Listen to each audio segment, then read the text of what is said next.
Multicultural Day 2K15!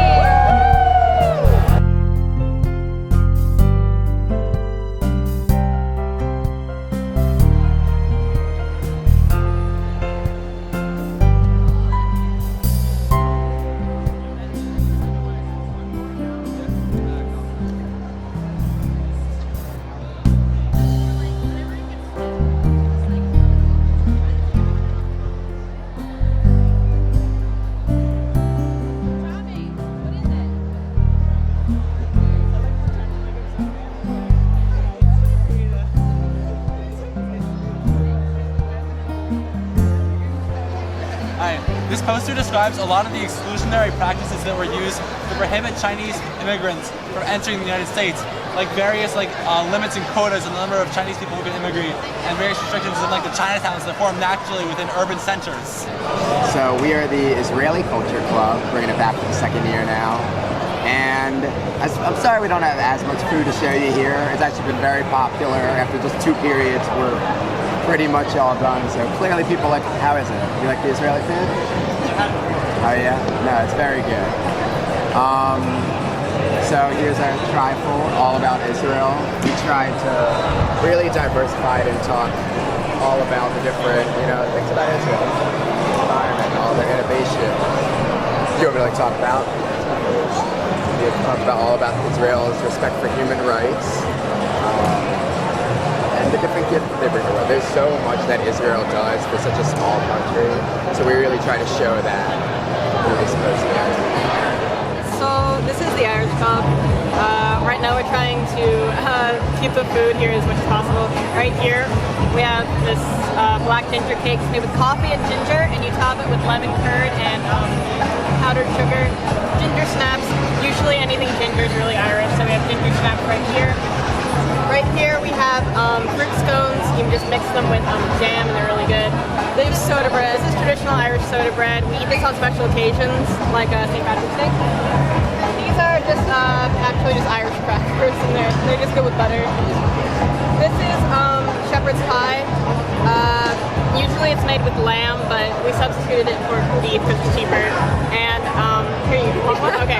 And so shepherds ate it because it was really easy to make. It is really good. We also have tea. Irish drink a lot of tea. I think that's probably what we drink the most over in Ireland.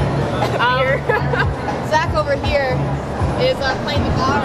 The Bowne was actually used by ancient Celts to scare their enemies and then make them know that they're coming and that they're here to stay, and then they're fierce. So that's that. Logan over here has a shillelagh. Shillelagh is used as a walking stick, and it's a walking stick and it's disguised as a weapon. So in bars, when you get real mad at someone, you just whoop, over that with shillelagh, and that's how you do it in the Emerald Isle. We have a lot of we have different kinds of food. We have noodles. We usually eat everything with rice, like this. This is called adobo.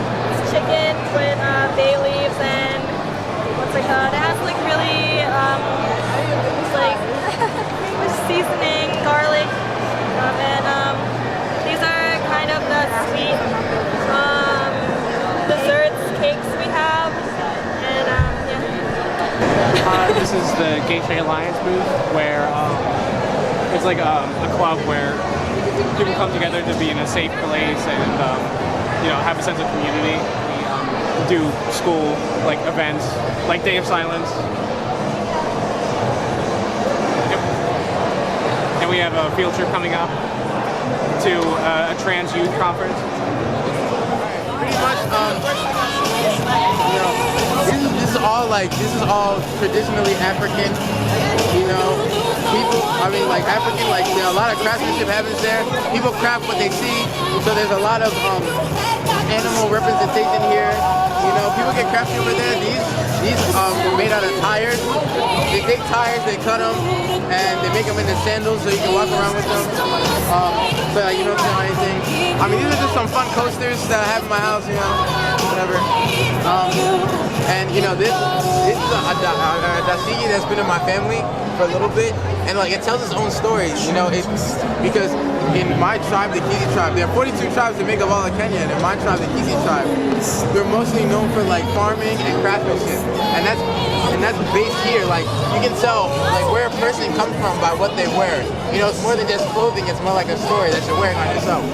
So it's been in my family. I mean, I wore it when I was young. I can't fit in it anymore. So that's pretty much it. Most of these masks are not from Kenya, so I could not tell you much about them. But this Ebola is Kenyan made. This is a big map of Africa. Actually, a fun fact is that a majority of African countries, their main language is French, because French used to control a lot of Africa, French colonies, and when they became independent, they kept French as the language. So like on that map, more of the north would be French. Like if you know French, you would do well in most of the north, Africa, and most of South Africa was British control. Kenya was never colonized. Kenya was colonized by the English. So one of the languages is English, but you won't hear that more towards the countryside. The main national language of Kenya is Swahili. So that's pretty much it. I told you a lot about Kenya. I mean, it's all traditionally African. These are all African cloths and everything. Traditional African food. And there's African American influences and all of this. So that's our food. That's our food. Our African American food.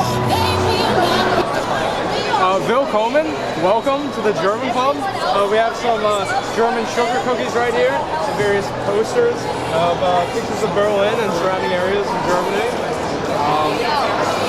German, it's a great language. You should take it if you're not taking it now. We should be getting an exchange program next year, so look out for those German exchange students in October. Hi, so we're the Greek club, kind of, and here we have some authentic Greek food. We have pita bread, feta cheese, and Greek olives. We have some spanakopita, which is spinach pies, and we had some Greek cookies, and we have some authentic Greek music here, Greek flags, bear, and some Greek books too. And we have Greek dancers. Greek dancers. French Club is new this year, and it was started when the new French teacher came to class. And basically what we do is talk about French culture and French foods, and we talk about how to make French a more popular subject because Spanish seems to dominate everyone's mentality here. So yeah, that's what French Club's about. Well, Indian Cultural Society. Right now we're serving different varieties of Indian food. So these are samosas and pakoras, and this is mango kulfi ice cream, which is very popular in India. And this is biryani, which is it has vegetables, it has cheese, it has rice, it has nuts. So they're like from different parts of India.